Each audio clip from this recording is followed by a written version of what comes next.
책은 당신의 삶을 바꿀 수 있습니다. 안녕하세요. 책입니다. 오늘 읽고 떠들어볼 책은 수영장의 바닥이란 책입니다.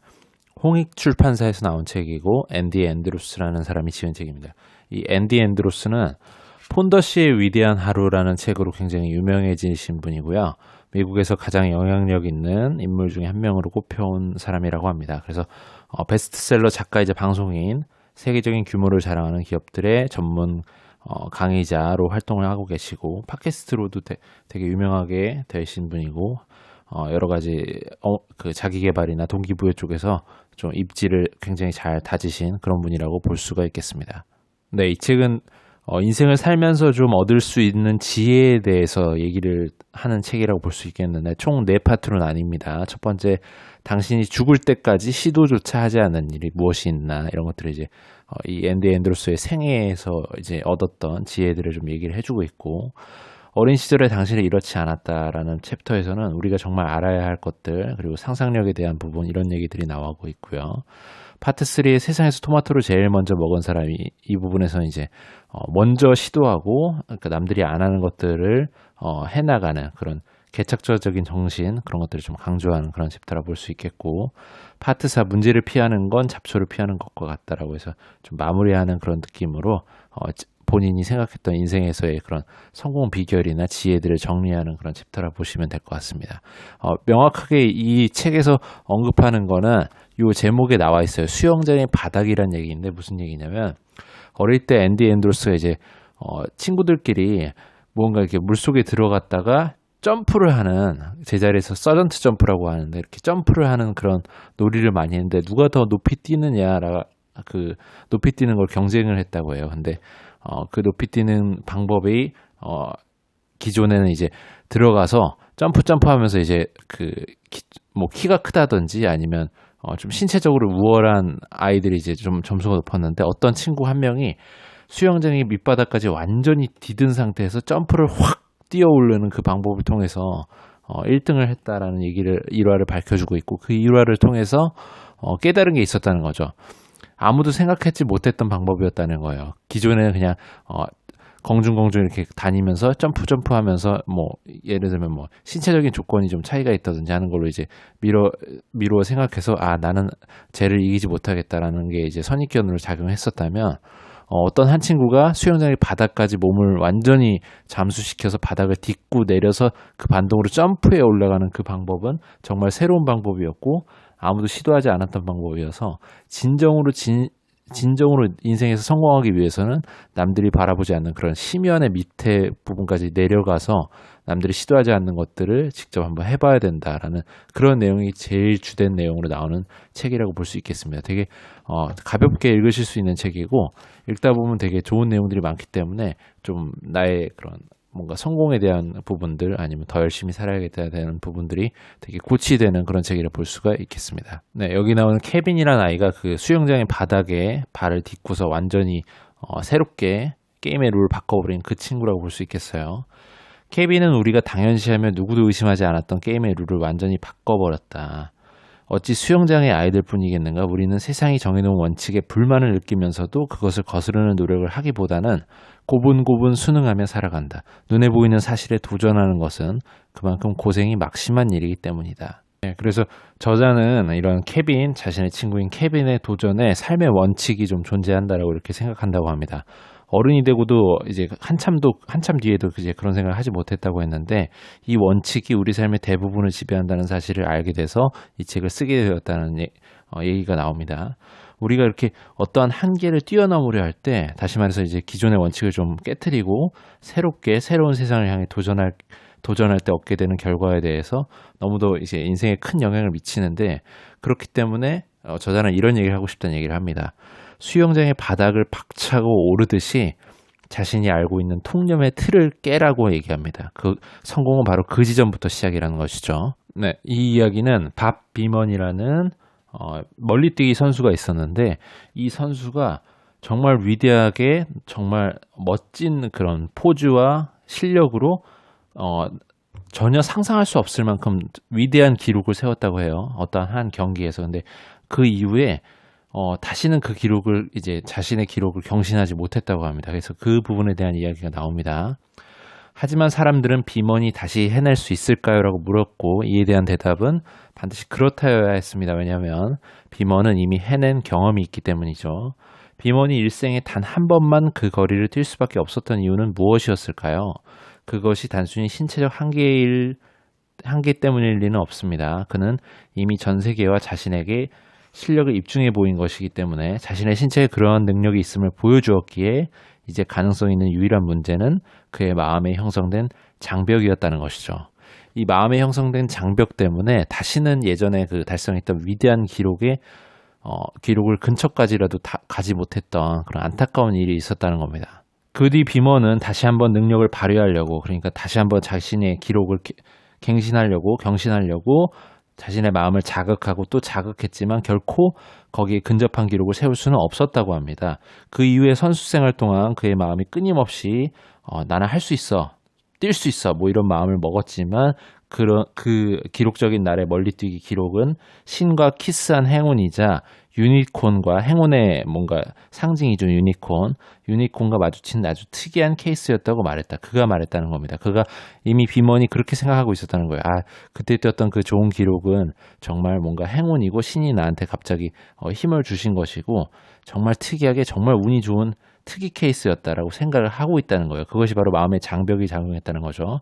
결국 비먼은 자신이 앞으로 두 번 다시 그러한 거리를 뛰어넘지 못할 거라는 그런 믿음을 내 자신을 상대로 계속해서 강요하고 설득했다는 겁니다. 그래서 그런 작업 때문에 알게 모르게 무의식적으로 그때는 정말 운이 좋았고 내 실력이 아니었어라는 그런 마음의 장벽 때문에 다시는 이제 그 기록에 달성하지 못하는데 가장 큰 그런 자신의 본인의 장벽을 스스로 만들어내는 이런 케이스가 될 수 있었다는 얘기 잘 한번 주지해서 생각해 주시면 좋을 것 같습니다. 네, 재밌는 게 이 책은 머릿말이 여기 보면은 60페이지에 나옵니다. 좀 신기하죠? 좀 이상하죠?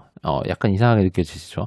왜냐면 머릿말은 보통 책의 앞에 서두에 머리말이잖아요. 앞에 머리가 되는 부분에 이제 깔고서 지나가는 챕터인데 60페이지 쪽에 넣은 이유가 있습니다. 머릿말을 여기 60페이지에 배치한 것은 틀에 박힌 방법이나 생각에서 벗어난 사고를 할 때 이제까지와는 전혀 다른 결과가 나온다는 사실을 이제 독자한테 보여주기 위한 첫 번째 증거로 이렇게 좀 장치를 마련했다는 얘기를 하고 있어요.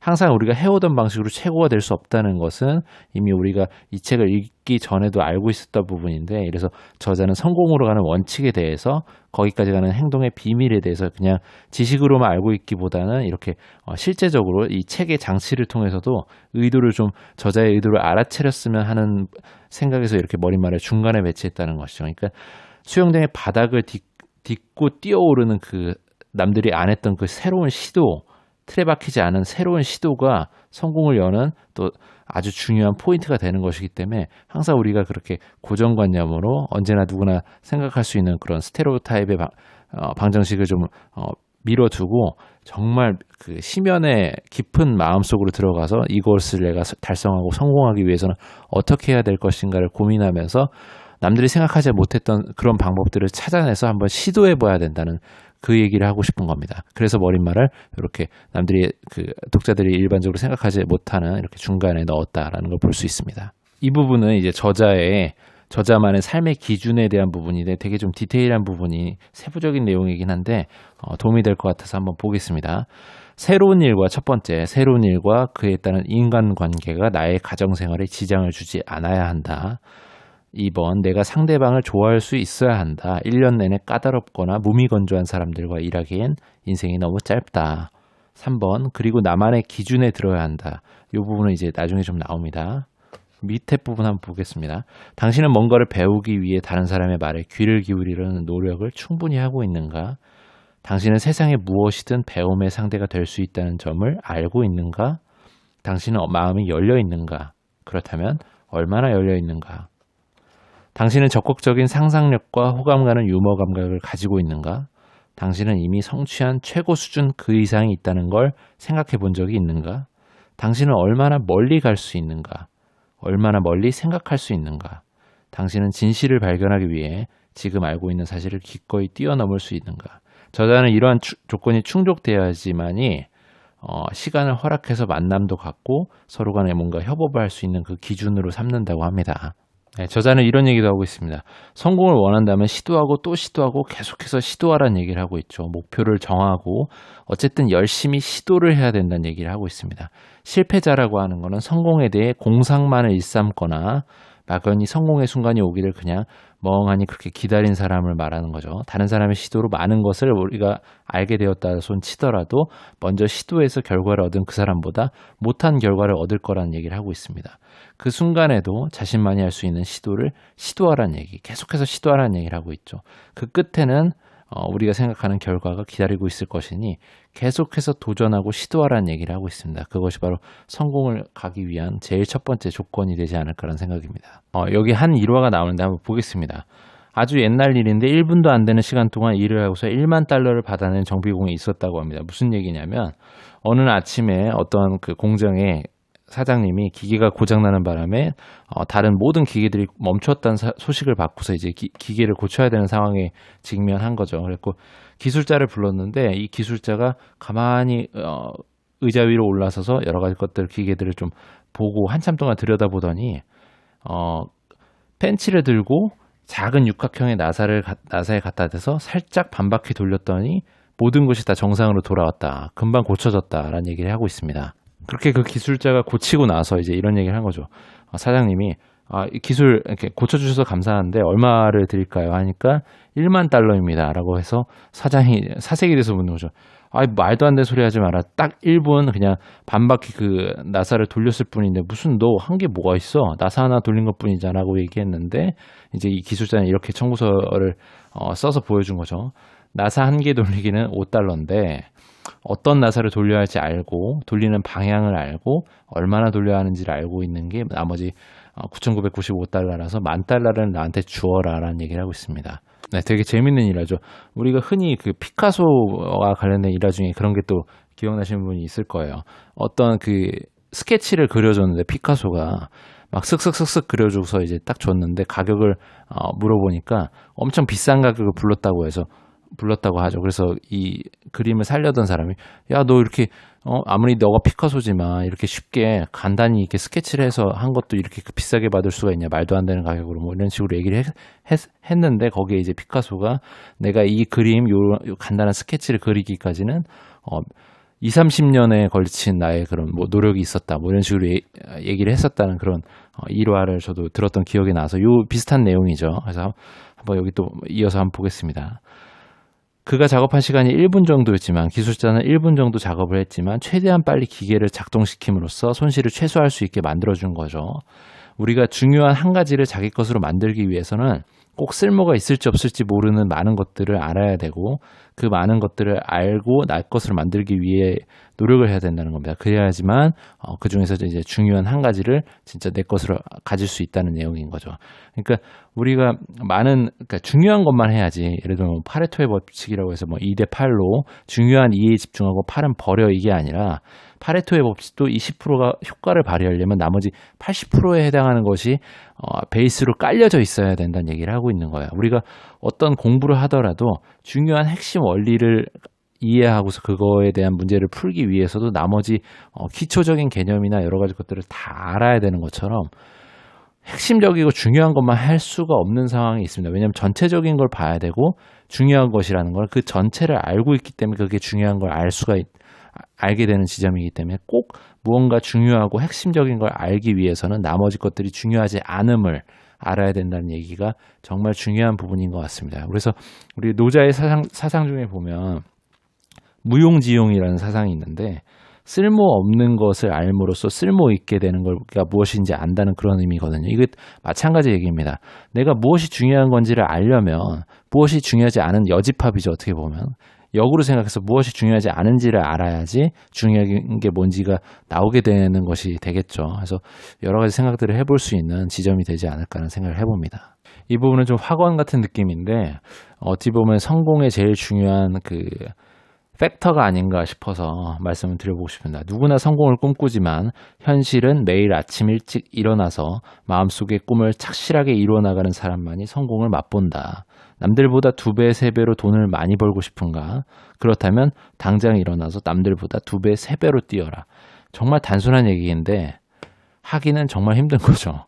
저만 해도 등 대고 누우면 일어나기가 싫습니다. 자고 싶고 놀고 싶고. 그렇지만 무언가 하려고 마음을 먹었으면 해야 되는 그게 이거 정말 어려운 것 같아요. 그래서 모두 다 잘 살고 부자가 되고 성공하고 하기가 쉽지 않은 게 이러한 인간의 게으름 혹은 아무튼 여러 가지 사회 경제적인 구조 시스템도 있지만 이런 원초적인 부분들, 내 안에서 내가 스스로 해결할 수 있는 이런 부분들이 조차도 먼저 해결이 안 되기 때문에 우리가 성공으로 가는 길이 정말 힘들지 않을까 하는 생각을 좀 해봅니다.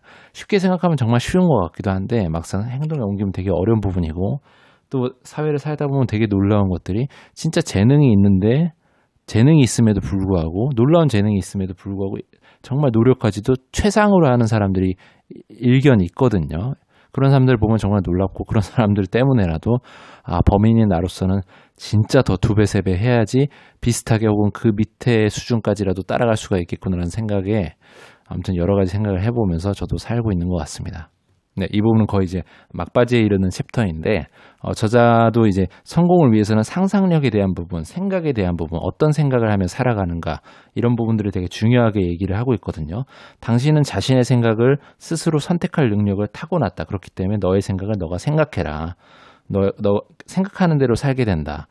생각을 하지 않으면 그냥 사는 대로 생각하게 된다. 이런 얘기를 하고 있는 거예요. 그래서 중요한 부분을 한번 보겠습니다. 당신은 상상을 할 때 주로 무슨 상상을 하는가? 좀 더 세상에 도움이 되고 나에게 도움이 되는 상상을 하라는 얘기를 하고 있는 거죠. 당신은 스스로 진실을 알 수 있지만 아직은 훈련이 부족하거나 이기적인 마음 때문에 아직도 최고의 위치에 도달하지 못했다고 생각해 본 적이 있는가? 당신의 삶을 둘러싼 진실의 주인은 누구인가? 만일 당신이 주인이 아니라면 앞으로 당신의 힘만으로 진실을 찾아낼 수 있을까? 당신이 진실의 주인이 아닐 때 당신을 움직이는 주인이 누구인지 찾아낼 수 있을까? 당신이 주인이 되기 위해 그 사람을 당신의 세계 밖으로 내쫓을 수 있을까? 당신은 상상할 수 있는 최고가 존재한다는 걸 알고 있는가? 알았다면 그것을 손에 넣기 위해 달려갈 준비가 되어 있는가? 당신을 위한 최고의 것을 스스로 원하고 창조주가 당신을 위한 최고의 것을 원한다는 가정, 그리고 당신을 위한 최고의 것을 상상하고 창조주가 당신을 위한 최고의 것을 상상한다는 가정, 이 두 가지 사이의 차이는 무엇이고 얼마나 큰가? 이런 6가지 질문의 의미가 결국 내 삶을 에워싼 진실에 대해 끊임없이 생각하라는 것이고 저자가 말하는 중요한 포인트라고 볼 수가 있겠습니다. 오늘은 여기까지 보겠습니다. 어떠십니까? 되게 좋은 내용이 많이 들어있고 독특하죠.